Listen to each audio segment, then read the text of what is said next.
You, Me and the Sea by Elizabeth Haynes, published by Myriad Editions, and this is set in the Firth of Forth on a fictional island called the Isle of Must, and there is a nice little map on the inside, which is the sister island to the Isle of May, which actually exists and is a bird sanctuary.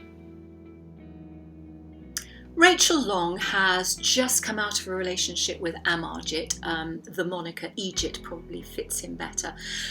It wasn't actually a relationship. He used her. He was her boss, and it all went terribly wrong. So she's got to lick her wounds, and she decides to take a temporary job, and it's only of a few months, replacing somebody else on the Isle of Must. And of course she bowls up there on the boat that runs between the mainland and Must and May, and she discovers there is Fraser. Fraser is living in the lighthouse. It's not a traditional lighthouse, you know, one of the tall ones.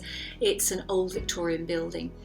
And I think to live in one of those on your own, as we have probably seen in The Light Between Oceans, Tom Sherborne was grumpy, and Fraser, who lives there, is certainly monosyllabic, and she has to draw the words and feelings out of him.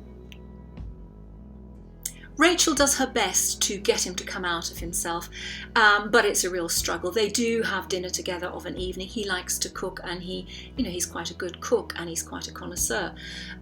In the mornings he'll make porridge.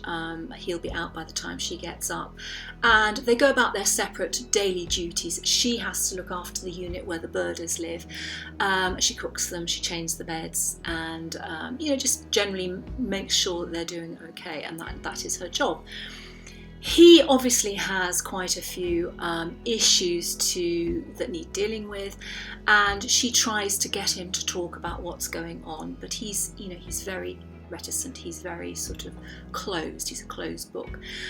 What is lovely about this book is you get to learn an awful lot about the birds on the island, because it is a bird sanctuary, and you find out about the terns and the puffins and the kittiwakes and lots more birds and their own unique ways of being, and so that is a lovely touch to this book.